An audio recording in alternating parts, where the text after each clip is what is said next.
ताजा ही है कर्नाटक का जो चला हुआ है ना प्रज्वला रमन्ना का, आपने वो देखा होगा, जिसने 2800 महिलाओं के साथ बलात्कार किया और फिर उसके लिए मोदी जी कहते हैं कि आपने इसको वोट दिया तो ये सीधा मुझे वोट जाएगा। तो ये महिलाओं की सुरक्षा है। हम गुजरात भी उनके घर जैसा है, यहाँ पे गए थे हिमाचल में, वो हिमाचल भी उनके घर जैसा। अभी हमने पश्चिम बंगाल में देखा, पश्चिम बंगाल में उन्होंने कहा कि मेरा यहाँ पे पिछले पहले जन्म हुआ होगा, वो तो जहाँ जाते हैं उनका नाता ही होता है। और फिर मोदी जी मरी हुई माँ उसको भी नहीं छोड़ रहे हैं। मरी हुई माँ का सहारा लेने का टाइम आ गया उनका। मतलब इतना नीचे गिर गिरे कि उन्हें कभी गंगा मैया, कभी अपनी खुद की माँ। 18 साल के युवा को अग्निवीर स्कीम में के तहत 22 साल का होते ही उसे रिटायर कर देते हैं। एक 73 साल के बुढ़ापे में आप रिटायर नहीं हो रहे हैं। हिंदू मुस्लिम मंदिर मस्जिद, इनके अलावा वो किसी चीज़ पे चुनाव नहीं लड़ते। अगर इन चीज़ों को छोड़ के मुद्दों पे चुनाव लड़े तो उनकी 40 सीट भी नहीं आने। महिलाओं के लिए ही काम कर रही हूँ मैं, अपनी महिला बहनों की आवाज़ अपनी हाईकमान तक पहुंचाती हूँ और पार्टी ऐसे ही किसी को मौका देती नहीं। अगर उनको मुझ में कुछ दिखाई देगा तभी कहेगी चुनाव लड़ने के लिए, उनका जो आदेश होगा वो पालन करेंगे। लेकिन क्या लग रहा है आपको, देखिए लोकसभा का चुनाव चल रहा है लगातार, क्या लग रहा है मोदी जी फिर एक बार कल भावुक हो गए? मोदी जी तो देखो नाटक करने में हमने 10 साल से ये देखा है कि वो नाटक ही करते हैं। और कुछ दिन पहले हमारे नेता राहुल गांधी जी ने भी कहा भी था कि वो मंच पर रोएंगे, अभी इससे ज़्यादा वो मंच पर रोएंगे। वो 10 साल उन्होंने जनता को कुछ नहीं दिया है, सिर्फ नाटक और नौटंकी ही दी है। तो उनका एक जो इंटरव्यू है वो फिक्स होता है, उसमें जो मीडिया है उनसे कोई सवाल करती नहीं है। अगर उनको इंटरव्यू देना होता तो एक बार 10 साल में प्रेस कॉन्फ्रेंस तो कर देते। लेकिन मोदी जी ने साथ साथ ये भी कहा कि कांग्रेस जो है वो लोगों में भ्रम फैला रही है कि संविधान खतरे में है, लोकतंत्र खतरे में है। ये जनता अब जान चुकी है, उनके नाटक में आने वाली नहीं है।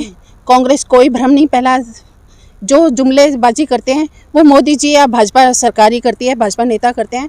कांग्रेस का कोई भी नेता जुमलेबाजी नहीं करता है। कह रहे हैं कि अब गालियां सहने की सख्ती हो चुकी है, जो ये लोग मेरे परिवार और मेरी माँ को भी नहीं छोड़ा। प्रधानमंत्री कभी तो कहते हैं जनता की बात तो उनको करते नहीं है। इन 10 सालों में जनता ने देखा है कि प्रधानमंत्री अपने रोने के रोते हैं। कभी कहते हैं कि विपक्ष ने मुझे इतनी गालियां दी, मैं 3-3, 4-4 किलो, हमने कर्नाटक में देखा। कभी जनता की भी सुने, एक जनता को चाहती क्या है, जनता के मन की बात भी जाने, अपनी ही सुनाते जाएंगे।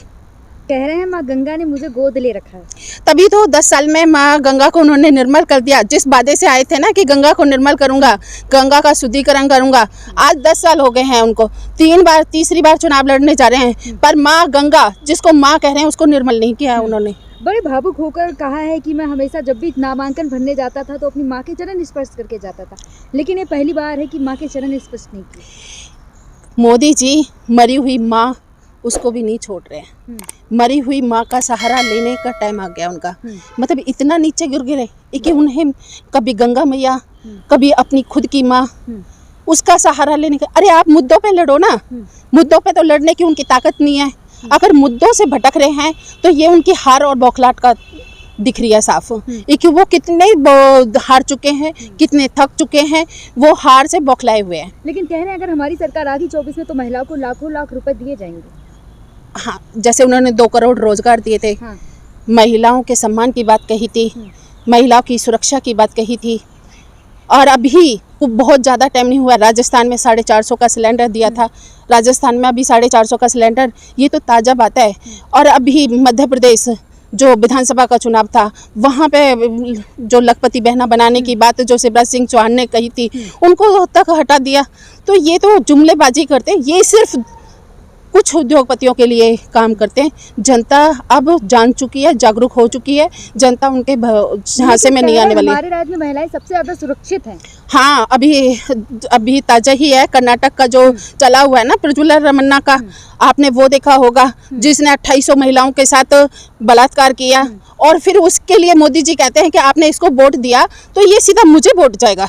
तो ये महिलाओं की सुरक्षा है। हमने पहलवान बेटियां देखी किस तरह से रौंदी गई सड़कों पे, वो महिला सुरक्षा है। हमने BHU जहाँ से चुनाव लड़ रहे हैं मोदी जी, हमने उनको भी देखा बनारस की यूनिवर्सिटी से।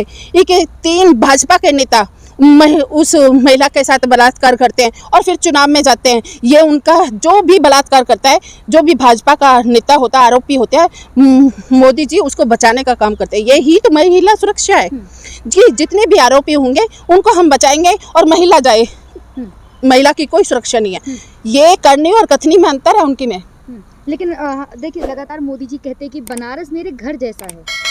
गुजरात भी उनके घर जैसा है। यहाँ पे गए थे हिमाचल में, वो हिमाचल भी उनके घर जैसा। अभी हमने पश्चिम बंगाल में देखा, पश्चिम बंगाल में उन्होंने कहा कि मेरा यहाँ पे पिछले पहले जन्म हुआ होगा। वो तो जहाँ जाते हैं उनका नाता ही होता है, और फिर उस नाते के साथ कभी परिवार बात जोड़ते हैं। क्या वो मणिपुर की महिला बहनें उनकी परिवार नहीं थी? क्या वो पहलवान बेटियां उनका परिवार नहीं है? क्या किसानों पे हो रहा अत्याचार वो किसान उनके परिवार नहीं है? जो अभी पेपर लीक हुआ है नीट का, अभी 2 दिन पहले ही, वो 24 लाख युवा उनका परिवार नहीं है? यूपी में पहले भी पेपर लीक हुआ है, जो युवा सालों साल मेहनत करता है और ये सपने संजोता है कि हमें नौकरी मिलेगी, हमारा सपना भविष्य उज्जवल होगा, उसको ये एक सपने को एक ही झटके में तोड़ देते पेपर लीक करके। उस पर कोई कानून नहीं बनाते। कानून बनाया वो लागू कहाँ किया? तो क्या वो परिवार नहीं है? तो ये तो एक यहाँ मेरा परिवार है, ये मेरे परिवार, इस झांसे में अब जनता नहीं आने वाली। अब जनता जान चुकी है कि इनके मगरमच्छ के आंसू है। एक 22-18 साल के युवा को अग्निवीर स्कीम में के तहत 22 साल का होते ही उसे रिटायर कर देते हैं। एक 33-73 साल के बुढ़ापे में उस आप रिटायर नहीं हो रहे हो। ये मोदी जी की करनी है। आप तीसरी बार क्यों चांस मांग रहे हो?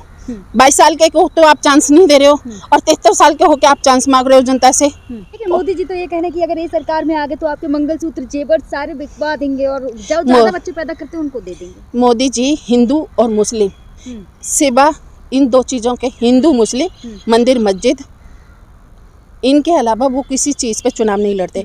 अगर इन चीज़ों को छोड़ के मुद्दों पे चुनाव लड़े तो उनकी 40 सीट भी नहीं आने वाली।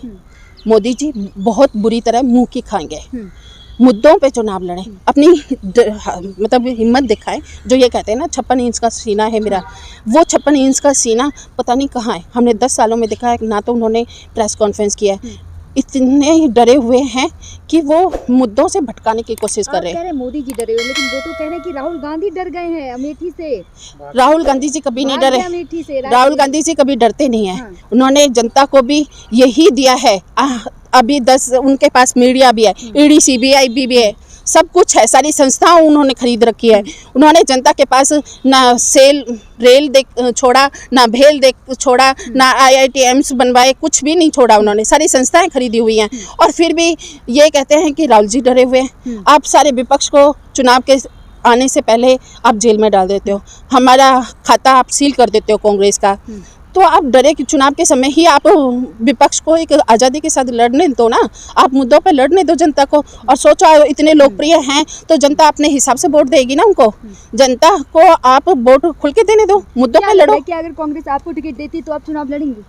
देखो मेरी पार्टी का जो नारा है लड़की हूँ लड़ सकती हूँ।